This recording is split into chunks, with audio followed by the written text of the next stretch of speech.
mudar de assunto, falar agora daquele barco que apareceu no Pará, né, com alguns corpos, né, a bordo. A gente tem informações com o Carlos Madeiro, ele vai trazer detalhes sobre a investigação da Polícia Federal. O que a gente já sabe até aqui, o Madeiro destaca e vai trazer as informações para a gente, é o seguinte: pelo menos 25 pessoas estiveram no barco que foi encontrado à deriva na região de Bragança, no Pará, no último sábado, e todos devem ter morrido de fome e de sede no oceano. Que tristeza, hein, Madeiro? Boa noite para você. Boa noite, Diego. Boa noite a todos que estão nos assistindo. Uma história até eu diria que inicialmente apareceu como um fato bizarro, né? Porque você encontra um barco só com pessoas mortas. E agora a informação que esse barco veio da Mauritânia, que é um país ali do noroeste da África, e que tem até um fluxo, né? Vou explicar isso até mais detalhadamente numa matéria que vai sair amanhã cedo, que ele tem um fluxo até de migração, mas para as Ilhas Canárias, que ficam ali muito próximas, que é um território da Espanha. Então, a hipótese que se parece mais provável é que eles tentaram subir, né, no oceano, sendo que as correntes eram contrárias, elas são descendo até a linha do Equador. É como se elas se cruzassem. Na parte sul, a água sobe até a linha do Equador, o especialista o Marco Silva fala, e na parte norte ela desce. Até que no Equador elas vêm, então, como numa linha reta, nessa corrente equatorial que chama, e aí você tem um trajeto, segundo a APF falou, esse barco deve ter saído de lá em torno do dia 17 de janeiro em diante, porque existia um documento comprovando que dia 17 daquele mês ele estava na Mauritânia.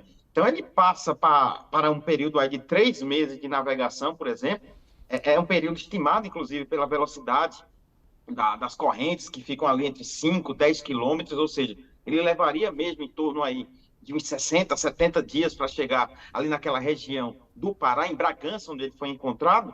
E aí, esse período, claro, eles tomaram o rumo inesperado para eles planejavam subir no oceano ali, no mapa você vê bem próximo até essas ilhas que são as Ilhas Canárias, só que aí eles sem uma propulsão, sem um motor, sem uma vela, não tinha como nadar, remar, na verdade, contra a maré e acabaram sendo jogados no Brasil, numa viagem longa, eles acabaram morrendo no trajeto, de fome e de sede, deve ter sido aquela angústia de encontrar algum barco para os salvar, não devem ter encontrado, né, imensidão do oceano, isso não é uma rota tão comum de ser feita, então é evidente que é muito triste. Chegaram 8 corpos no navio, no barco, né? E um que estava muito próximo. E pelo que a gente conhece aí da história da imigração, quando uma pessoa morre num barco desse, até pelo espaço muito pequeno, esse barco tem 13 metros por 2, imagine 25 pessoas nele. Então, a primeira coisa quando uma pessoa morre é ser jogada para fora do barco. Então, isso deve ter ocorrido durante o trajeto, até que os últimos aí não resistiram e vieram a óbito. Os corpos estão sendo periciados agora em Belém. A Polícia Federal está à frente, a Polícia também científica do Pará participa, e há também Instituto de Criminalística Nacional que estão fazendo exames de a Marinha no barco para saber detalhes, né? Tipo, se houve alguma marca, porque a questão toda que se discute agora é a confirmação da causa da morte, se foi fome ou se havia algum sinal de tortura, de algum tipo, por exemplo, se eles foram apreendidos por algum navio e soltos num barco durante uma viagem no Atlântico. Então, isso vai ser mais detalhado, mas segundo o diretor da PF, né, o diretor da PF do Pará, a hipótese principal e provável é que eles morreram de fome e sede nesse trajeto, Diego. Muito triste a história. Triste demais. Ô, Madeiro, tem uma expectativa de quando sai essa perícia, esse laudo?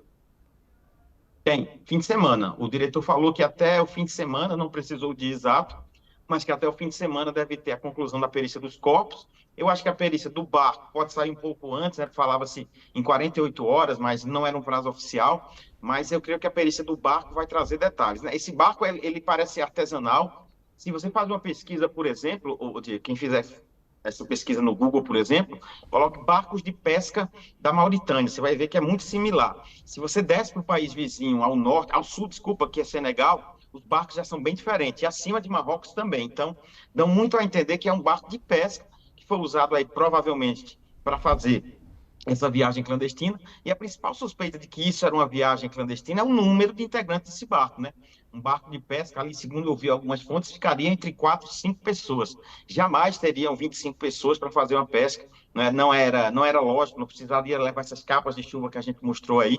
Então, tudo corrobora para que uma viagem para tentar chegar ali numa região mais ao norte, acabou sendo deslocada pelo oceano, e aí todos estão agora mortos e com os corpos aí, 9 corpos, na verdade, resgatados, 8 dentro do barco e um dentro, fora dele, mas muito próximo. Os documentos, é bom que se diga, viu, Diego? Eu esqueci de dizer isso. A Polícia Federal achou documentos que mostram que são pessoas de origem lá da Mauritânia e também do país vizinho de Mali, que é um país que está em guerra civil e é vizinho à Mauritânia, que recebe alguns dos refugiados, mas é um país que não tem saída para o Atlântico, então não se imagina que o barco saiu de lá, que é uma das questões que a gente apurou também agora à tarde.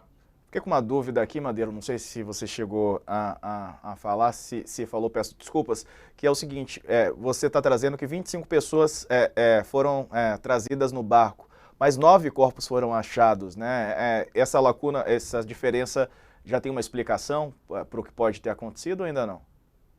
A hipótese que a gente imagina ouvindo pessoas que já estudam o tráfico, né, de pessoas e também a imigração nessas rotas clandestinas é que são barcos muito estreitos, muito apertados. Então, quando as pessoas morrem dentro de um barco desse no trajeto, elas são jogadas no mar até como uma forma de se livrar e ocupar menos espaço, né? Você está num barco super apertado, numa viagem que é extremamente perigosa, então não tem sentido você manter um corpo de uma pessoa morta. Então, a hipótese, não é confirmado ainda, é que as pessoas, à medida que forem morrendo, foram sendo jogadas, por isso saíram 25, só chegaram 9, e aí é claro que essa confirmação vai ser muito mais clara com a polícia, e pelo que a gente está entendendo, esses 9 foram os que resistiram mais, e claro, esperavam chegar em terra firme, ou que um barco resgatasse, não houve então aí o resgate a tempo e eles morreram, por isso os corpos estão em decomposição. É uma viagem que leva em torno aí de 90 dias, né, se você colocar pelo trajeto natural de um barco sem propulsão, né, ou seja, não havia uma força que o empurrasse, só a maré poderia o levar, então é uma viagem muito longa, e que aí, claro, eles não tinham alimento suficiente, não tinham água, né, apesar da água do mar abundante, eles não podiam beber e acabaram supostamente morrendo disso. É isso. Carlos Madeiro, obrigado pela participação aqui conosco. Triste a história, mas é importante entender, né, o que aconteceu e perceber essas histórias, né, que a gente acompanha, infelizmente, aos montes. Em geral, lá para a Europa, né, em que eles tentam fazer essa migração. Aqui para o Brasil, a gente está vendo essa possibilidade. Vamos acompanhar a investigação. Obrigado e bom trabalho para você, Madeiro. Valeu, valeu. Só um detalhe, esse é o segundo barco que aparece em 3 anos aqui da Mauritânia, tá? A polícia já tinha confirmado um, com 3 pessoas que chegaram mortas no Ceará, só que não houve uma repercussão maior, né? Tentei até procurar, não achei nada, mas não é novidade, assim, eles tentam ir para a Europa, o barco perde o rumo e acaba vindo para o Brasil pelas correntes naturais. Que coisa.